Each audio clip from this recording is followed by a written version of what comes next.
Só que, para a gente começar, né, a urgência, ela não é definida por nós, profissionais. Ela é definida pelo cidadão. Né? É imperativo das necessidades humanas. Né? Então, o indivíduo, né, ele determina quando ele está com uma necessidade imediata, com uma emergência, né, com uma necessidade aguda. E nós precisamos dar uma resposta rápida, uma solução para esse problema do cidadão, né? Mesmo que ele não se enquadre nos critérios que nós, profissionais de saúde, definimos como urgência. E aí, nós temos muitas possibilidades de fluxo de entrada das urgências e emergências. Então, não é só o SAMU onde eu trabalho, não são só as unidades hospitalares ou as unidades de pronto atendimento. PSF e as unidades básicas também são fluxos de entrada de urgências e emergências. Vocês devem ter uma vivência muito maior do que a minha, né, de com frequência pessoas em situação de urgência procurando o centro de saúde, as unidades básicas, ou mesmo passando mal dentro da unidade básica. Isso pode acontecer.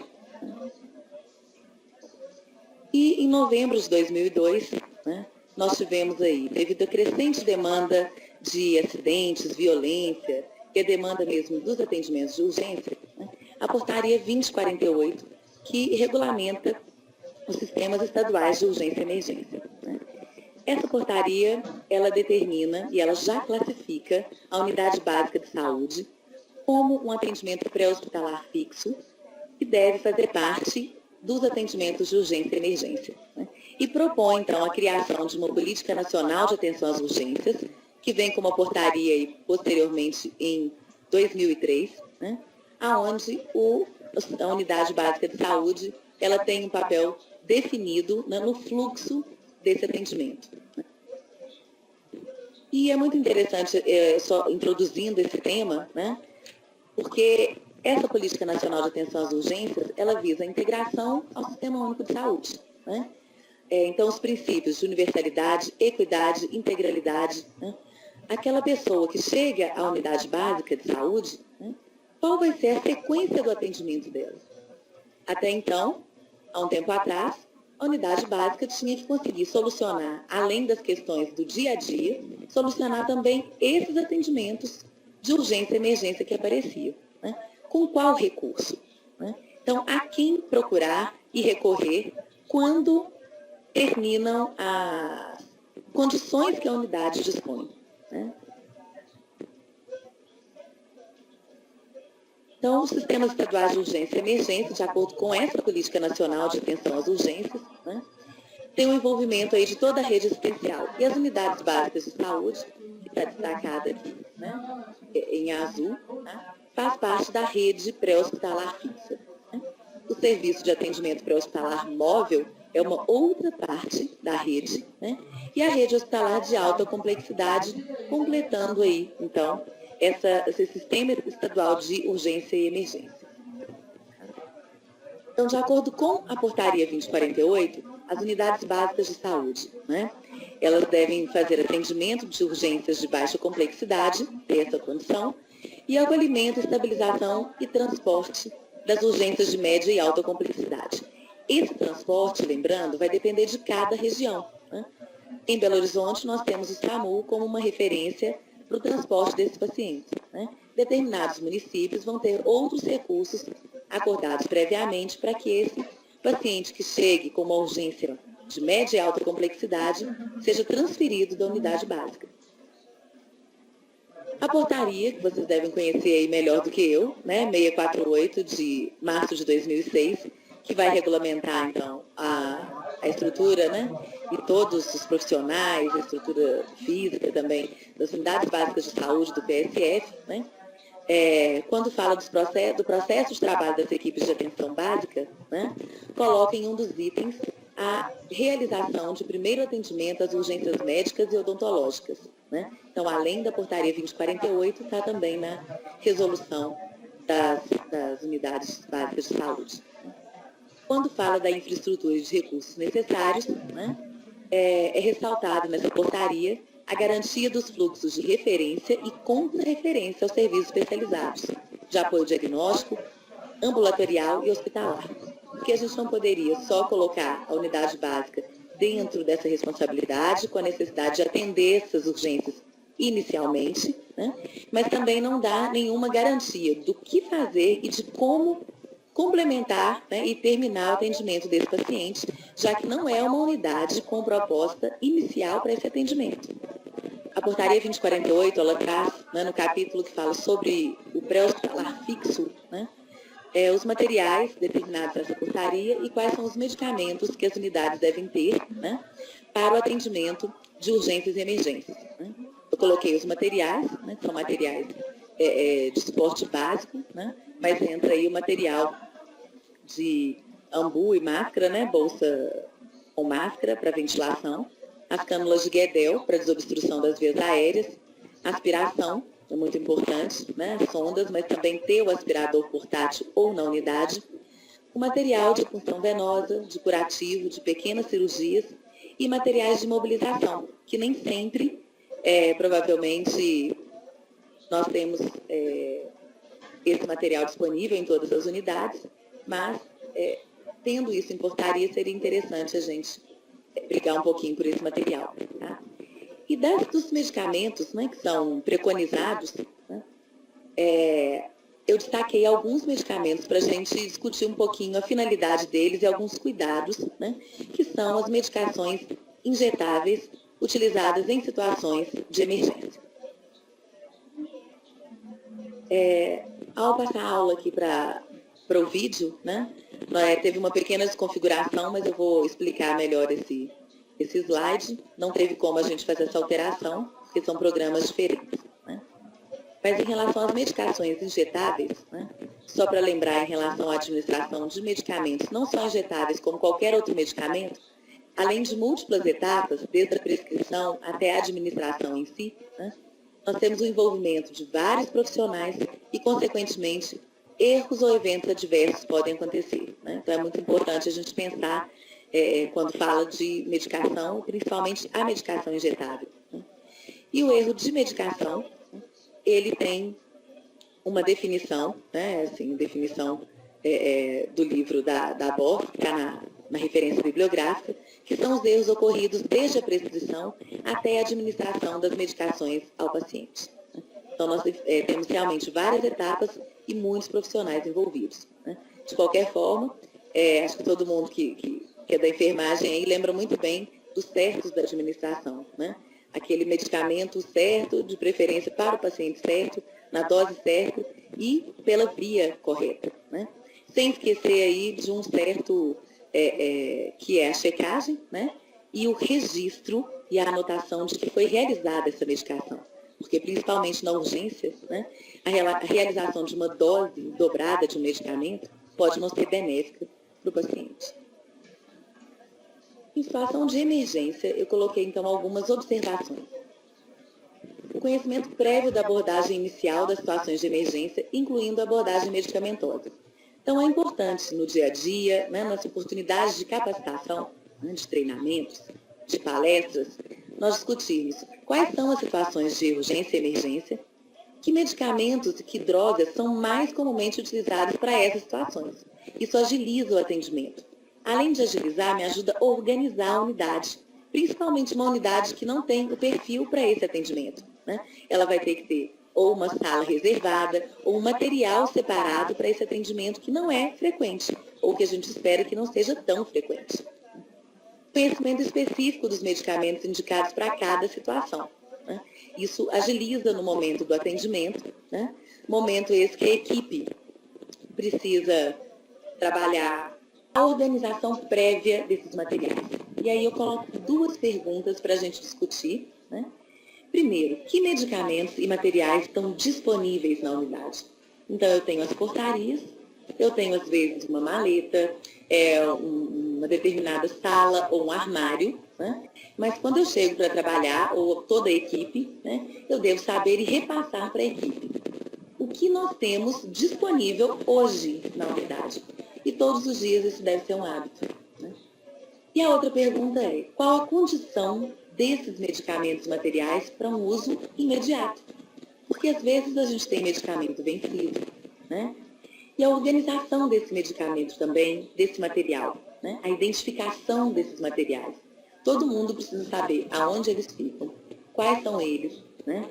Como utilizar de preferência, aí através da capacitação, por não serem materiais e medicamentos que se usem no dia a dia dessa unidade, né? E eu estou sempre considerando que em muitas unidades tem profissionais que trabalham não só na unidade básica, mas também tem o trabalho diário ou em plantões em outras unidades ou unidades hospitalares. Então isso é muito importante, tem que virar uma rotina isso. Tá? E discutindo especificamente agora as situações de emergência, né, eu trago as medicações e a gente vai falando da medicação na situação de emergência, com alguns cuidados específicos aí dessa abordagem. Né? Bom, a adrenalina e a atropina eu coloquei no mesmo slide. Né?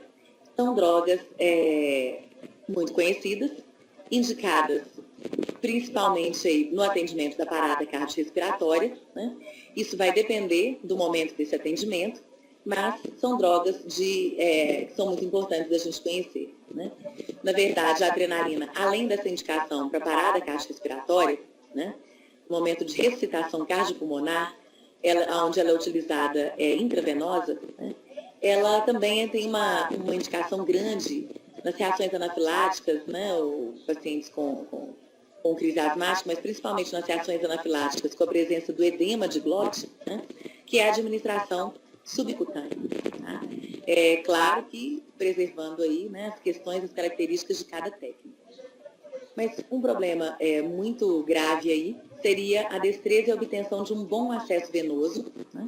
Porque o extravasamento da adrenalina causa necrose tecidual. Né? Então, tem uma lesão importante aí na pessoa que recebe.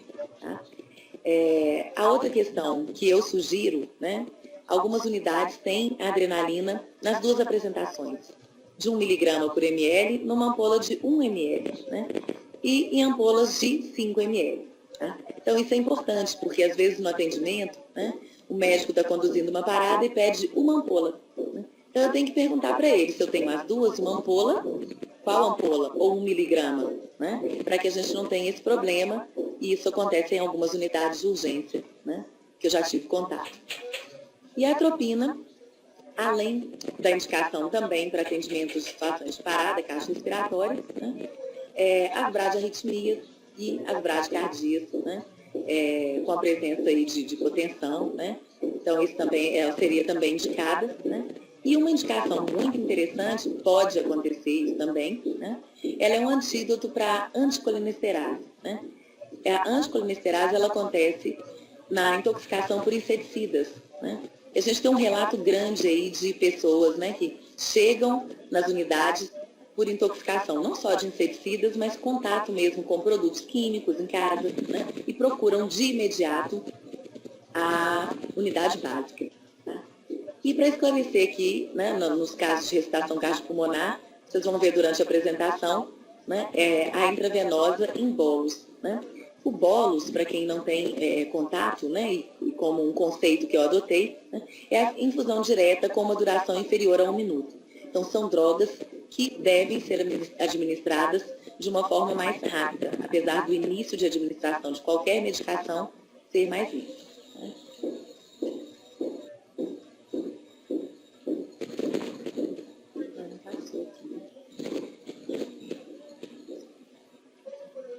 A amiodarona, né, que vem em seguida aqui, ela entra também como uma droga indicada para atendimento de parada cardíaca, né, mas ela entra como uma indicação de antiarrítmico, a administração dela também é intravenosa, né, e são drogas que, a amiodarona como antiarrítmico, é muito importante a gente monitorizar os sinais vitais. Nem sempre a gente vai ter o melhor monitor ou algum monitor na unidade básica, né, mas eu falo que um bom aparelho de pressão, né, uma boa avaliação da frequência cardíaca, verificação de pulso, né? Se tem pulso periférico, se tem pulso central, e a frequência, o padrão respiratório da pessoa, são sempre excelentes medidores para a equipe de enfermagem, e nós podemos acompanhar, e muitas vezes somos nós, na equipe de enfermagem, que vamos evidenciar as primeiras alterações dos pacientes usando essas medicações. Essa outra medicação, diazepam, talvez seja bastante conhecido aí da maioria das pessoas, né? Tem uma indicação aí, ele é um ansiolítico, né? É indicado aqui para ansiedade, agitação, sedação, espasmo muscular e crise convulsiva. Né? Eu destaquei em negrito os quadros de agitação e de crise convulsiva. Né? É uma medicação que pode ser administrada tanto intravenosa como intramuscular. A infusão intramuscular, ela tem uma absorção irregular. Então, o ideal é que ela seja feita intravenosa. Mas a opção da administração intramuscular é interessante, porque dependendo do grau de agitação, né, alguns pacientes com quadro muito exacerbado aí de agitação psicomotora, né, não é tão fácil a gente conseguir um acesso venoso. Isso acontece nos atendimentos de urgência. Né? E a dose utilizada vai ser de acordo com o quadro clínico apresentado. Né? Então, é uma droga bem utilizada, que tem indicação, né? E também de uso bastante imediato nas crises convulsivas. Né? E também é outra ocorrência muito comum, não só na unidade básica de saúde, mas em todos os nossos atendimentos, aí, todos os locais de atendimento da área da saúde. Dobutamina e dopamina são drogas indicadas na portaria 2048, né? Elas têm uma utilização mais restrita, porque o ideal é que os pacientes tenham uma monitorização, né, mais precisa dos sinais vitais na administração desses medicamentos. Né? A dobutamina, ela vai atuar aumentando a contratividade do músculo cardíaco, né? Em pacientes aí que desenvolvam choque cardiogênico, ou seja, onde o coração está com uma dificuldade maior para funcionar mesmo, né? Os batimentos cardíacos não estão adequados, tá? Gerando aí uma redução importante do fluxo sanguíneo que deveria ser gerado para oxigenar o corpo. Né? Então, essa droga ela é indicada, mas a monitorização dos sinais vitais tem que ser bem precisa, né? E o ideal é que ela seja utilizada em unidades hospitalares. O mesmo ocorre com a dopamina, né? Que em situações de grande emergência, às vezes uma pessoa ela teve uma parada cardiorrespiratória, foi muito bem atendida, retornou dessa parada, essa droga pode ser iniciada até que o transporte desse paciente seja realizado, porque a gente tem que considerar que não são todos os lugares que vão ter um acesso rápido a uma ambulância. Né? Liga e em 5, 10 minutos chega uma ambulância para dar continuidade ao atendimento. Se isso acontecer, é o ideal para a unidade e principalmente para o paciente. Né? A ação da dopamina vai ser dependente da dose. Né? É indicada aí para os quadros de choque circulatório, no geral, né? De infusão contínua, né? Todas as duas drogas. Então, o ideal é que elas fossem administradas em bombas de infusão. No SAMU, em Belo Horizonte, nós não temos a bomba de infusão, isso dificulta até o nosso atendimento nessas situações de urgência e emergência. Né? Limita bastante essa utilização.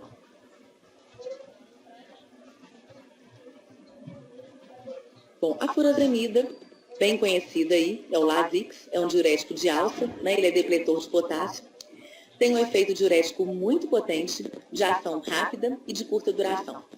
Essa é a famosa medicação que, se a gente confundir, né, e a gente costuma ter ampolas aí muito semelhantes em tamanho, né, e as ampolas que são fotossensíveis de coloração semelhante também, né, então essa identificação dos medicamentos é sempre muito importante, ela é bastante indicada para o tratamento do edema agudo de pulmão, uma situação também que pode acontecer num paciente que esteja lá para uma avaliação na unidade básica de saúde, né, e evoluir, então, com o edema agudo de pulmão, por conta de uma insuficiência cardíaca congestiva, né, piora, aumento da pressão arterial, ou seja, algumas situações que podem levar esse paciente a evoluir com esse quadro. Tá? A administração deve ser feita intravenosa, né, e uma atenção muito grande para os quadros de hipotensão que o paciente pode ter, né, porque é um diurético muito potente, tem uma reação muito rápida, né? E a gente deve ficar atento aí para a hipotensão, para os sinais vitais como um todo. Né? Além disso, o paciente apresentando fraqueza e câimbras musculares, né? É sinal de redução do potássio e isso também deve ser alertado. Tá? E nós vamos observar. O Aldol é uma outra medicação também recomendada, ele é neuroléptico e antipsicótico, né? Então ele diminui os sinais e sintomas de psicose. Para as psicoses agudas, né, os famosos chamados surtos psicóticos, né, Ele pode ser administrado também tanto intravenoso quanto intramuscular. É importante ter essa opção do intramuscular pelo mesmo motivo que eu comentei do diazepam, né? Muitas vezes a gente não consegue um acesso venoso de forma segura para o profissional, isso é importante. No atendimento de urgência, a equipe precisa se preservar da ocorrência, né? Então, a infusão intravenosa também é em bolos, ou seja, é uma infusão rápida, né? A dolantina e o dolotal, né? Ele é um analgésico entorpecente, né? Bem potente aí para o alívio da dor, né? Indicado aí para os casos dos pacientes aí com dor importante, né? A própria dor precordial, né? Produz analgesia, euforia e sedação. Tá? Pode ser administrado também intravenoso ou intramuscular. Né? A dolantina, né, a meperidina, nós temos que estar atentos aí aos sinais de depressão respiratória. Né? Na verdade, a dolantina e o midazolam, que tem muito conhecido como dormonide também, né? Eles têm esse fator importante aí, que são os sinais de depressão respiratória. Tá? A monitorização frequente da pressão arterial, são medicamentos que podem levar também à hipotensão, né? Frequência cardíaca e a frequência respiratória. Né? Lembrando aí que a depressão respiratória, a gente pode estar estimulando esse paciente a respirar, né? E avaliando sempre o nível de consciência desse paciente. Né? Se esses sinais estão sendo alterados, né? É um paciente que a gente tem que monitorizar mais de perto, né? Até que o efeito dessa medicação comece a passar ou que outras condutas sejam tomadas ou que agilize o contato e a transferência mesmo desse paciente. E o midazolam, que encerra aqui as drogas que eu selecionei, que são mais utilizadas ou que têm uma possibilidade maior de utilização. Ele é um hipnótico, né? Indicado aí para sedações a curto prazo. Tem essa medicação via oral, muitas pessoas acabam tendo um conhecimento grande, algumas pessoas até utilizam, tá? Mas é uma medicação para uso intravenoso, tá?